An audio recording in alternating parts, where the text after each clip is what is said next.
कितना हमला किया चुनाव के दौरान, क्या क्या नहीं वीडियो बनाया, क्या क्या नहीं बोले, पर सर जी फर्क नहीं पड़ता।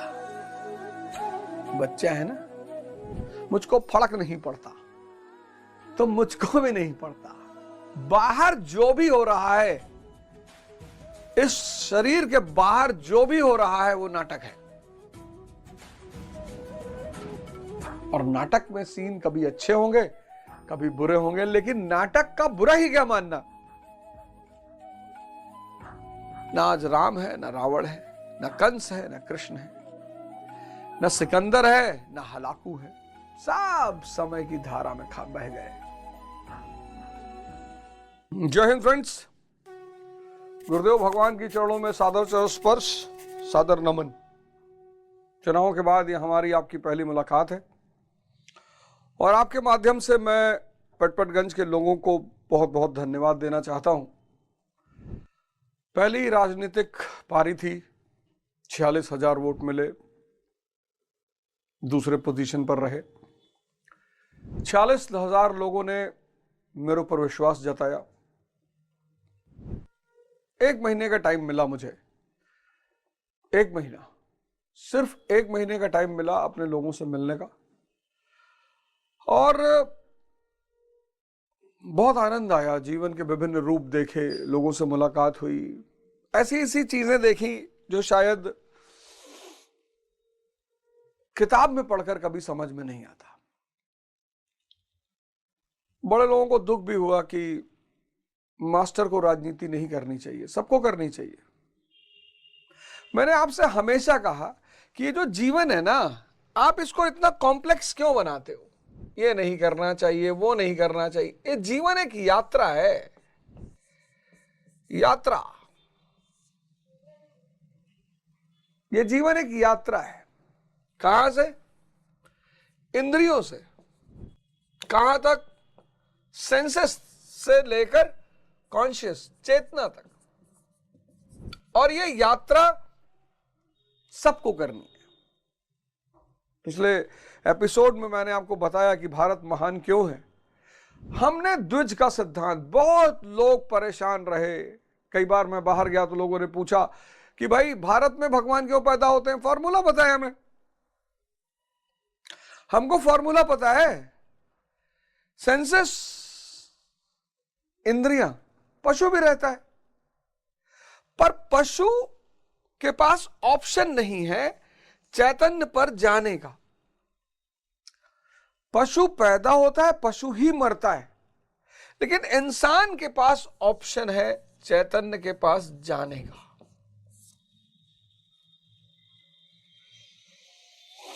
और इसके बिना कोई जीवन ही नहीं, क्योंकि पशु अपनी इंद्रियों का मिसयूज नहीं करता, इंसान अपनी इंद्रियों का मिसयूज करता है, और यही उसके दुख का कारण है। पशु को प्रजनन करना है, साल के 1 महीने में करेगा। उसके लिए प्रजनन क्रिया जो है वो आनंद नहीं है, इंसान के लिए है। पशु के लिए विभिन्न वैरायटी का भोजन आनंद नहीं है, इंसान के लिए है। पशु के लिए किसी को गाली देना, बुराई करना आनंद नहीं है, इंसान के लिए है। इंसान अपनी इंद्रियों का, अपने मन का अतिक्रमण, दुरुपयोग करता है। उस मन और इंद्रियों का सदुपयोग करना है एक महान यात्रा की तरफ जाने के लिए, और फिर आपके अंदर भगवत्ता के गुण पैदा हो जाएंगे। अब ये क्या है भगवत्ता के गुण? ये जो भगवत्ता के गुण हैं, जैसे प्रभु राम है, सबसे बड़ा एग्जाम्पल वही है, प्रभु राम। अब प्रभु राम जो है,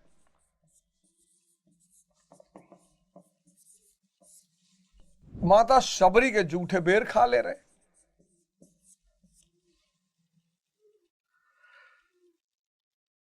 केवट राज से गले मिल रहे,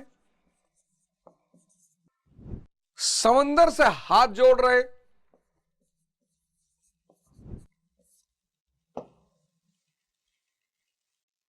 शक्ति होने के बाद अगर आप ये सब करते हैं तो आपके अंदर भगवत्ता के लक्षण हैं, और अगर आपके अंदर भगवत्ता के लक्षण हैं तो आप भी भगवान हैं। मैं थोड़ी कह रहा हूं, सिद्धार्थ यहां बैठे थे, सिद्धार्थ यहां बैठे थे, यहां बुद्ध यहां बैठे। बड़ा सिंपल सा कॉन्सेप्ट है, करना ही पड़ेगा। सिद्धार्थ यहां बैठे लेकिन बुद्ध यहां बैठे, परिवर्तन किया उन्होंने अपने आप को। अभी आगरा में फिर एक लड़के ने सुसाइड की, मनोज शर्मा ने। अतुल का केस इतना क्रिटिकल था ही। स्थितियां बिगड़ती जा रही हैं, स्थितियां बिगड़ती जा रही हैं और नित्य दिन बिगड़ती जा रही हैं। वर्धमान यहां बैठे, फिर महावीर यहां बैठे, नरेंद्र यहां बैठे, स्वामी विवेकानंद यहां बैठे। मैं आपसे कितनी बार बोला, मैं आपको कितनी बार कहा कि इस परिवर्तन की यात्रा शुरू करिए। मैं जानता हूं एक दिन में रिजल्ट नहीं मिलेगा और आपको तुरंत अपने जीवन को बदलना है, संभव ही नहीं है, संभव ही नहीं है। 4 चीजें आपको करनी पड़ेंगी, तब जाके आपके जीवन में परिवर्तन आएगा। 4, पहला, सेवा करनी ही पड़ेगी, कोई रास्ता ही नहीं है। सिख कर रहे हैं, दुनिया की सेकंड रिचेस्ट कम्युनिटी है, दुनिया की दूसरी धनी वर्ग है। आप देखो, अगर कहीं ना कहीं आप परेशान हो और गरीब हो तो आपका अहंकार बहुत ज्यादा होगा। जिन क्षेत्रों में लोग ज्यादा अहंकारी हैं वहां गरीबी है। आप सिखों को देखो, गुरुद्वारे में हजार हजार करोड़ के सिख गुरुद्वारे में चप्पल उठा के पोंछ रहे, गुरुद्वारे में झाड़ू लगा रहे, पोछा लगा रहे। सेवा है, सेवा से अहंकार गिरता है, और जब अहंकार गिरता है तो विवेक पैदा होता है। यह है रोशनी।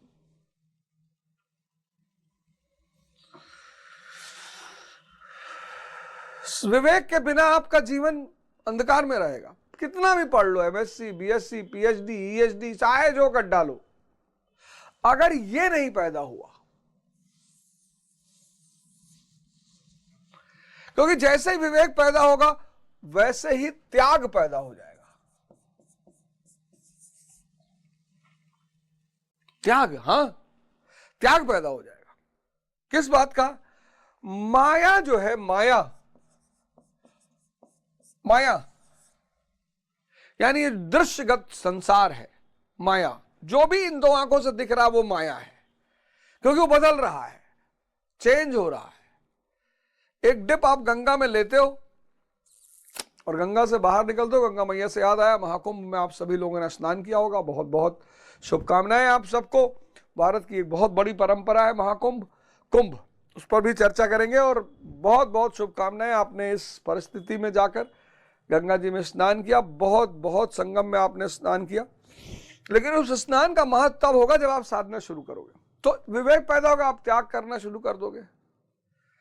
आप माया का प्रयोग सिर्फ आवश्यकता के अनुसार करोगे। मतलब अगर आपका काम स्विफ्ट गाड़ी से चल रहा है और अगर आपके पास स्विफ्ट गाड़ी है तो आप ईश्वर को धन्यवाद दोगे कि भगवान स्विफ्ट है हमारे पास। आप रोगे नहीं कि मर्सिडीज नहीं है, बीएमडब्ल्यू नहीं है, लैंड क्रूजर नहीं है। अगर आपकी जीवन की जो मूलभूत आवश्यकताएं हैं उनकी पूर्ति हो रही है और आप दुखी हो, फिर से इस बात को मैं बोलूंगा, अगर आपके जीवन के मूलभूत आवश्यकताओं की पूर्ति हो रही है और आप दुखी हो, तो आप विवेकहीन इंसान हैं।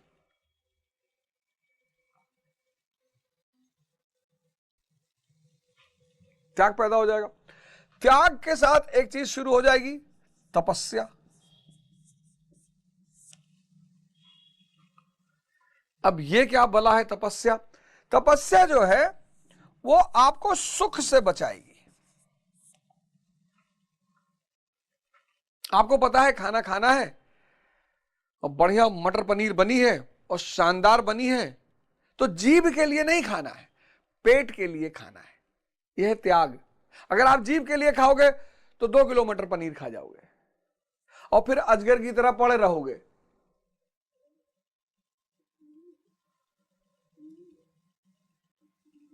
जीभ के लिए नहीं खाना है, जीभ के लिए नहीं खाना है, पेट के लिए खाना है।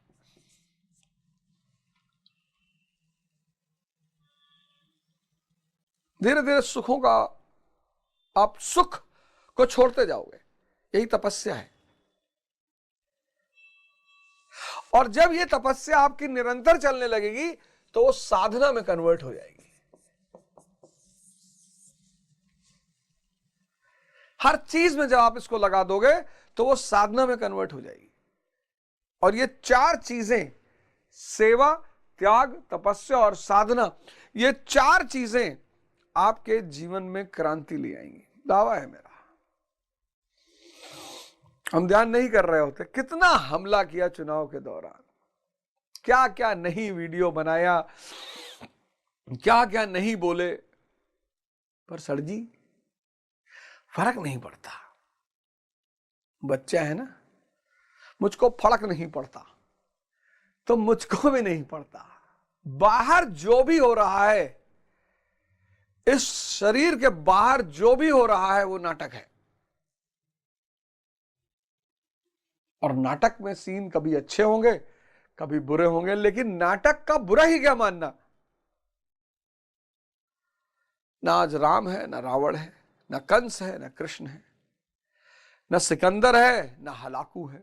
सब समय की धारा में बह गए। अगर आंतरिक स्थिति मजबूत नहीं होती तो मैं चुनाव नहीं लड़ पाता। सोसाइटी फिर झुग्गी। बोला इतना पटवड़गंज इतना डाइवर्सिफाइड क्षेत्र है, लेकिन है बहुत अच्छा। इतना डाइवर्सिफाइड, इतना डराया। 50-100 लोग तो मैसेज करते थे। वहां के कुछ लोग व्यक्तिगत मिलने आए, मास्टर कैरियर खत्म हो जाएगा, 2000 वोट मिलेंगे, ये वो। अरे बाप।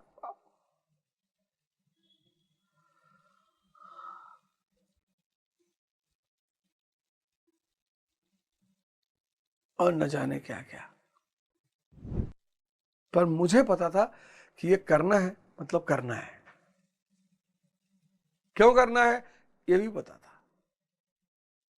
ये 4 चीजें आप करना शुरू कर दीजिए। पहला ये शुरू कर दीजिए, आपका मंदिर है बगल में, मस्जिद है बगल में, गुरुद्वारा है बगल में, चर्च, आप जो भी है, पहले तो आप इसको पकड़ लीजिए। यही है गुरु मंत्र। सबसे बड़ी चीज यही है, सेवा। इसलिए जब आप आश्रम में जाते हो, आपसे आप देखोगे, आश्रम जाओगे किसी आश्रम में तो आप पता लगा कोई पुराने डीजीपी हैं, झाड़ू लगा रहे हैं, इसीलिए करा जाता है। इसीलिए भारत को ही यह सूत्र पता है कि विवेक पैदा कैसे किया जाता है। बहुत बड़े बड़े घरों के बच्चे बड़े बड़े स्कूलों में पढ़ रहे हैं, उनके माँ बाप निराश हैं, कहते हैं अंग्रेजी तो बोल लेता है, पैकेज इसको मिल रहा है 1 करोड़ रुपए का, पर विवेक नहीं है। नहीं होगा सर, वो भारत की व्यक्तिगत खोज है। कुछ चीजें हैं ना जो भारत की व्यक्तिगत खोज है, ध्वज, योग, ध्यान, विवेक, ये भारत की व्यक्तिगत खोज है। ये ताकत है भारत की।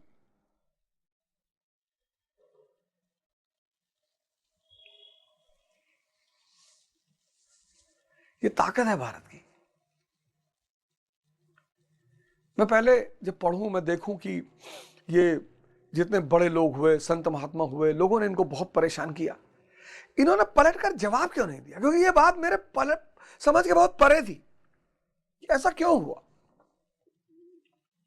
सिर्फ एक वजह है, जब इन्हें दिखाई पड़ गया कि ये बेचारे तुम्हारी स्थिरता का राज खोज रहे हैं, तुम्हारी शांति का राज कह रहे, तुम इतना हो गए, हमें बताओ ये बुरे नहीं है। बोल रहे तुम भी तो वहीं से निकले हो जहां हम हैं। आज बाहर बहुत नेगेटिविटी, बहुत अशांति, एक बहुत बड़े समूह की आवश्यकता है, बहुत बड़े। और कोशिश करिए, ऐसा कोशिश करिए कि नेगेटिविटी से दूर रहिए। हालांकि संभव नहीं है, क्योंकि सोशल मीडिया की कमाई ही नेगेटिविटी है। एक बाबा है, उनको बेचारे को नाहक में परेशान किया जा रहा है। आईआईटी बाबा कहा जा रहा है उन्हें। ठीक है, मतलब इंडियन मीडिया के पास स्टॉक एक्सचेंज डिस्कस करने का टाइम नहीं है। बड़े बड़े टीवी चैनलों को मैं देख रहा हूं, उसको बेचारे को परेशान कर रहे हैं। सिर्फ क्या है? टीआरपी। सिर्फ स्टूडियो में बुलाए, 2-3 संत और बुला रखे थे, उन संतों ने दौड़ाया उसको, उल्टी सीधी बात बोली। आज जो सबसे ज्यादा पैसा आ रहा है वो नेगेटिविटी से आ रहा है। तो जहां पैसा आएगा, इसलिए मैं आपको बोल दूं, आप में से बहुत सारे लोग ट्रोलर्स से बड़े वो परेशान होते हैं, बड़े डरे हुए हैं, आपकी हिम्मत नहीं पड़ती। मैंने कई लोगों को देखा कि वो ऐसी स्थिति में आ गए ट्रोलिंग होने के बाद कि उन्होंने मतलब दोबारा यूट्यूब देखना ही छोड़ दिया। नहीं, नेगेटिविटी से पैसा आ रहा। आप जब भी किसी की बुराई कर रहे हो, खासकर अगर वो आदमी पब्लिक फिगर है, तो उसकी व्यूअरशिप बढ़ जा रही है, सब्सक्राइबर बढ़ जा रहे हैं। पहले लोग कहते थे ना बुराई करने से क्या फायदा, आज बुराई करने से पैसा आ रहा है। और जिस देश में 60 से 70% लोग डिप्रेशन में बैठे हो, वो तुरंत गाली देना शुरू कर देंगे, तुरंत उल्टा सीधा बोलना शुरू कर देंगे।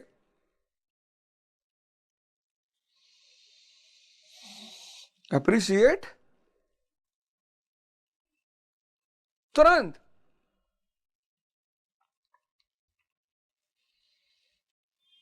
और अगर आप ध्यानी नहीं है तो आप मारे जाएंगे। तो आप ये सारे काम आप ये शुरू कर दिए, ये सारे अपने आप होने शुरू हो जाएंगे। अब मजा आने लगेगा ना आपको। विवेक रोशनी है।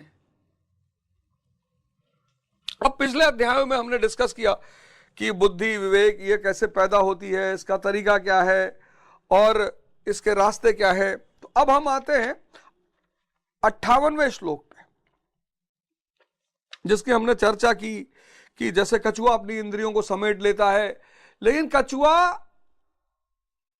जब खतरा टल जाता है तो फिर वो बाहर निकल आता है। कछुआ अपने अंगों को समेट लेता है खोल के अंदर, लेकिन जब खतरा टल जाता है तो फिर अपने आप को खोल के बाहर ले आता है। तो का सवाल यह है कि क्या इसी प्रकार स्थिति प्रज्ञ महापुरुष भी विषयों में रस लेने लगते हैं? अब जो स्थिति प्रज्ञ है उसने अपनी इंद्रियां समेट ली। अब जब उसने अपनी इंद्रियां समेट ली तो क्या दोबारा वो इंद्रियां बाहर आती हैं? अब मैं आपको एक कॉन्सेप्ट यहां पे समझा दूं। चैतन्य और इंद्रियां, और जब भी हम इंद्रियां कहेंगे तो अकेले नहीं कहेंगे, इंद्रियां और मन का गहरा संबंध है। मन के बिना इंद्रियां नहीं हो सकती। यानी जब इंसान, आप देखो, कोमा में चला जाता है, कोमा, जब कोमा में इंसान चला जाता है तो इंद्रियां तो जिंदा होती, लेकिन मन के बिना वो निष्क्रिय है, और इंद्रियों के बिना मन नहीं है। आप कहोगे कैसे? बीमारी, बीमारी, ये दोनों जुड़े हुए हैं, ये दोनों बहुत गहरे से जुड़े हुए हैं। इंद्रियां मन के बिना काम नहीं कर सकती। कोमा में देखो, आदमी लेटा हुआ है, कोमा में आदमी लेटा हुआ है, इंद्रियां तो जिंदा ही है ना, और मन इंद्रियों के बिना काम नहीं कर सकता। बीमारी,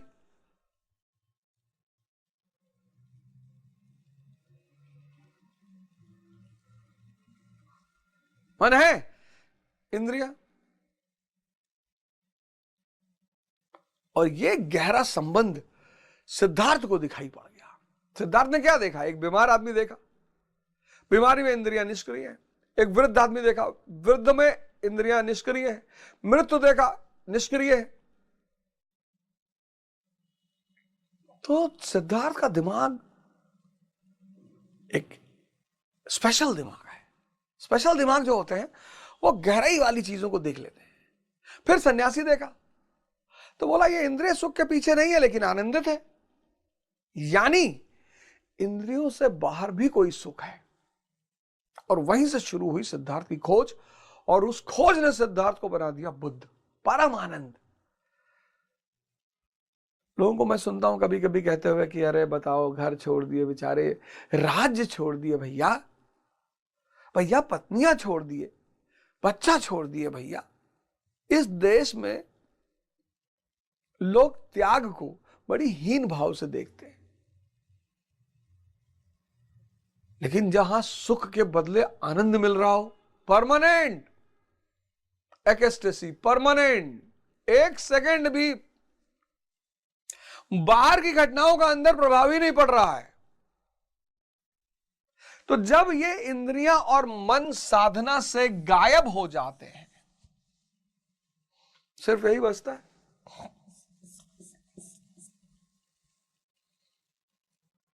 इसका वापस लौटने का कोई चांस नहीं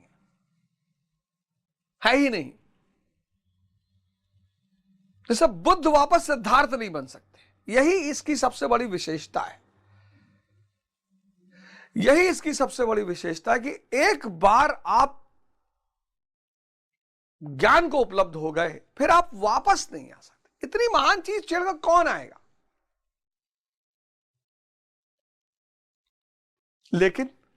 लेकिन अब कबीर है,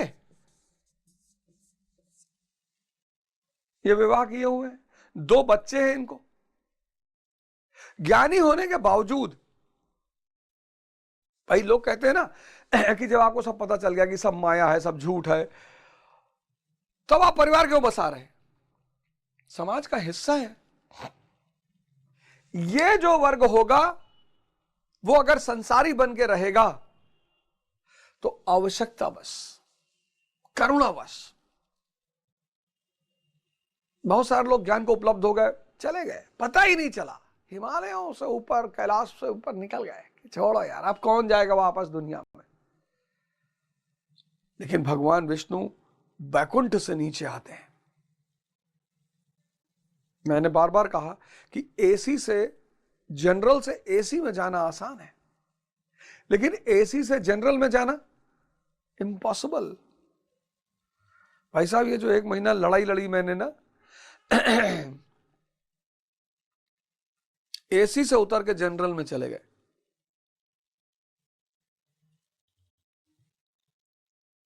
जिंदगी में जो एक नीरसपन आ रहा था वो खत्म हो गया। लोगों से मुलाकात हुई, अनुभव हुआ, जीवन, वास्तविक जीवन के बहुत सारे और रूप देखे।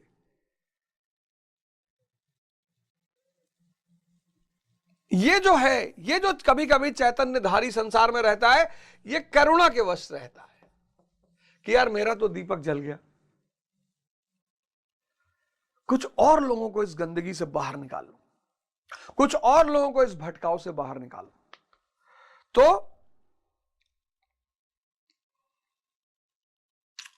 वो इंद्रिय विशेष संयोग वाला संबंध नहीं होता ना, वो चेतना का संबंध होता है,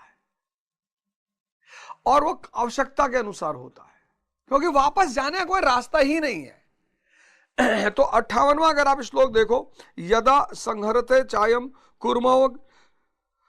कुर्मावग नीयु सर्वशः इंद्रियाणि न इंद्रियार्थ अभ्यस्तस्य प्रज्ञा प्रतिष्ठिता।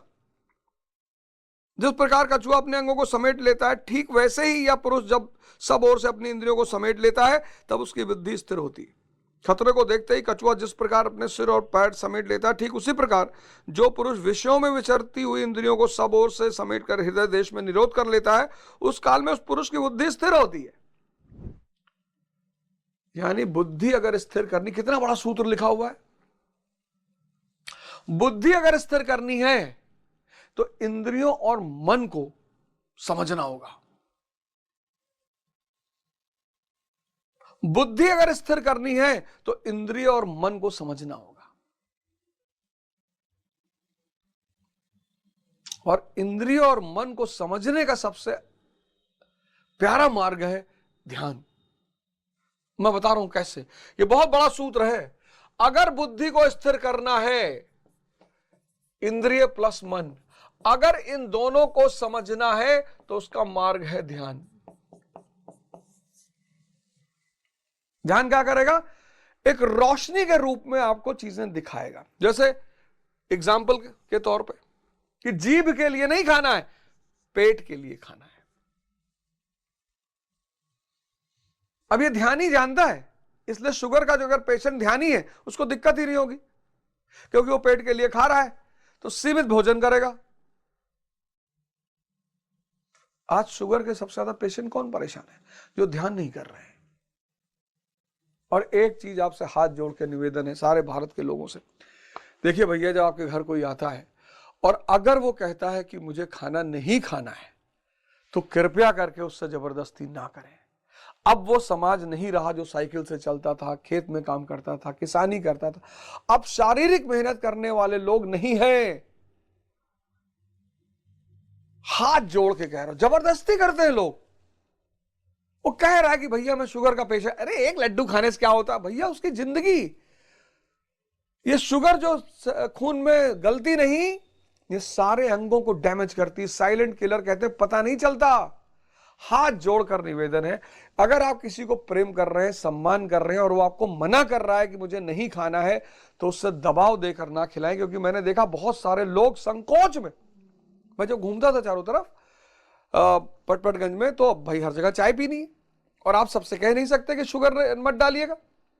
हर जगह मिठाई आ रही है और जबरदस्ती कहते तो नहीं खाओगे, हम नाराज हो जाएंगे।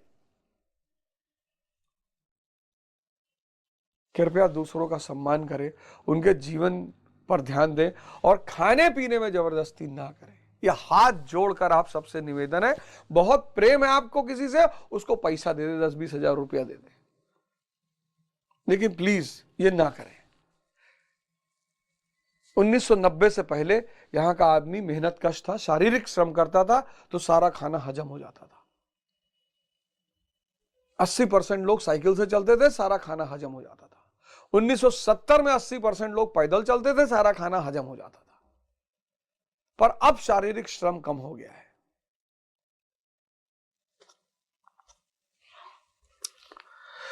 तो अब ध्यान करेंगे आप, तो आप पेट के लिए खाएंगे, ध्यानी पेट के लिए खाएगा। ध्यानी विवाह करेगा किसके लिए? प्रजनन के लिए, पारिवारिक की इकाई बनाने के लिए।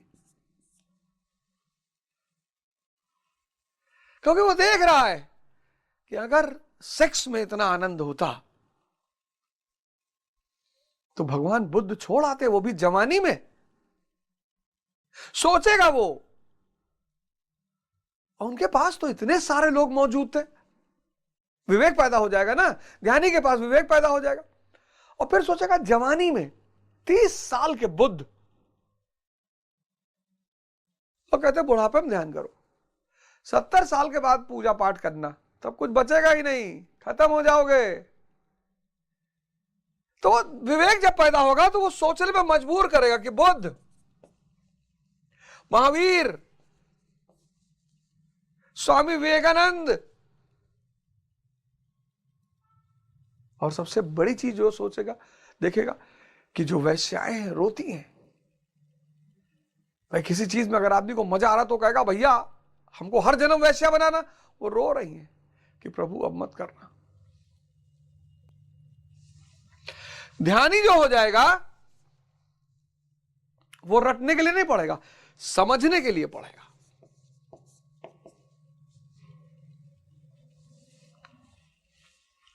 रट रहे पूछो ये बिजली क्यों पैदा हुई है? जो बिजली बनी क्यों पैदा हुई? बिजली, अबे थॉमस अल्वा एडिसन ने बल्ब बनाया तो क्यों बनाया? क्यों बनाया? उसकी पत्नी कह रही थी उससे, इतनी कह रही थी उससे, नहीं नहीं कुछ कारण था, कोई उसको गाली दिया था रात में, तो उसका चेहरा वो नहीं देख पाया था, तो फिर उसको लगा कि ऐसे तो हर आदमी को लोग कोई अंधेरे में गाली देता होगा। बताओ, अरे 18वीं शताब्दी से पहले कृषि अर्थव्यवस्था थी। कृषि अर्थव्यवस्था सिर्फ दिन में हो सकती है, रात में नहीं हो सकती। 20 बीघा खेत में ट्यूबलाइट लगा के जुताई करोगे?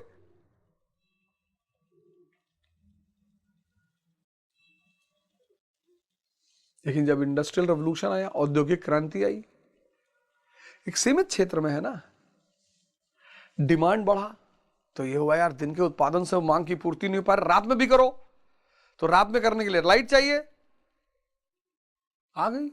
Necessity is the mother of invention.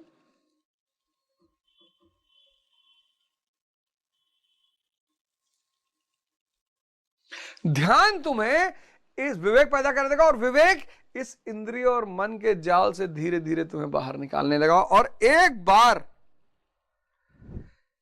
किंतु यह तो एक दृष्टांत मात्र है, खतरे का एहसास मिटते ही कछुआ तो अपने अंगों को पुनः फैला देता। क्या इसी प्रकार स्थिति परक महापुरुष भी विश्व में रस लेने लगता है? इस पर कहते हैं, क्यों लेगा विश्व में रस जब विवेक पैदा हो गया? और विवेक धीरे धीरे साधना बढ़ा देगा, और अंतिम में आप चैतन्य पे आ जाओगे, निरंतर आनंद की स्थिति में रहोगे। तो जब आंतरिक स्थिति निरंतर आनंद की है, तो बाहर आप विश्व में क्यों रस लोगे? आज आप विश्व में रस क्यों लेते हो? आज आप विश्व में रस सिर्फ इसलिए लेते हो,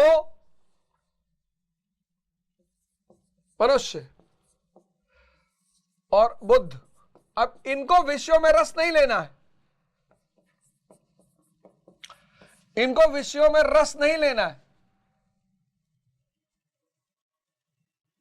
इनको नहीं लेना है, क्योंकि 24 आवर आनंद की स्थिति में है। ये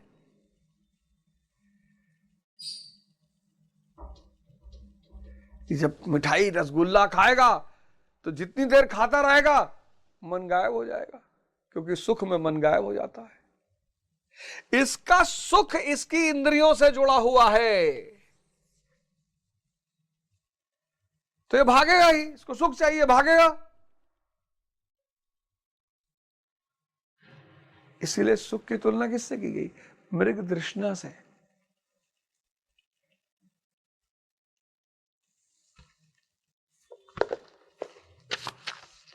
आशा करता हूं कि आपको इन सारी चीजों से बड़ा लाभ मिल रहा होगा, जीवन परिवर्तित हो रहा होगा।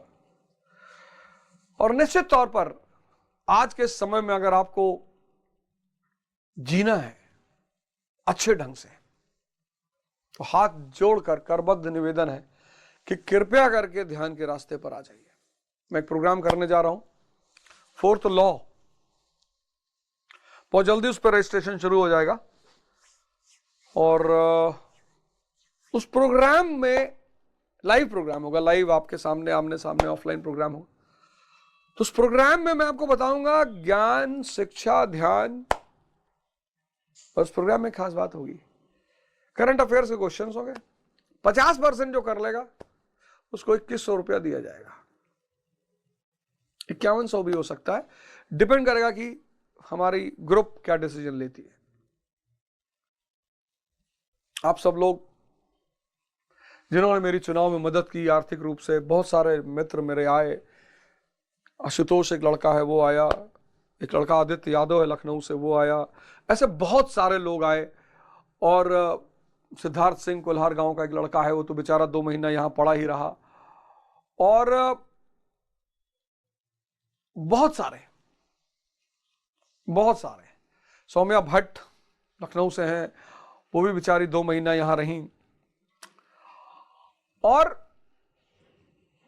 मतलब सिद्धार्थ जायसवाल 2 महीना, रणविजय सिंह गोंडा परसपुर से, और हिमांशु भाटी चिथाड़ा से, और विनीत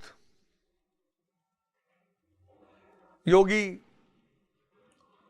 और सबसे बड़ी बात, एक ऐसा परिवार जिसने मुझे असीम प्रेम दिया, वो है स्वामीनाथ तिवारी भोले भाई का परिवार, प्रवीण भैया उनके बड़े भाई। मतलब ऐसा परिवार युगों युगों में पैदा होता है। पूरे परिवार, पूरे इलेक्शन के दौरान हमारे, मतलब क्या नहीं किया उन लोगों ने।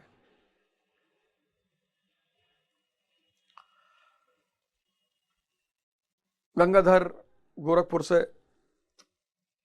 और हमारी श्रीमती जी मंजरी ओझा पूरा जीवन, मेरी बहन रिचा ओझा, और न जाने कितने सारे लोग, शिवम तिवारी, बोले भैया का लड़का हमारा, उसकी पूरी टीम, निखिल मिश्रा, छोटे से लड़के ने दिन रात दौड़ भाग के, मतलब एक अजीब सा अनुभव रहा। एक बृहद परिवार मिला, और बहुत सारे लोग हैं, मैं अगले एपिसोड में उनका भी नाम लूंगा कि किन किन लोगों ने मेरी मदद की और बहुत मदद की। अगले एपिसोड में आपसे फिर मुलाकात होगी। जय हिंद, जय भारत।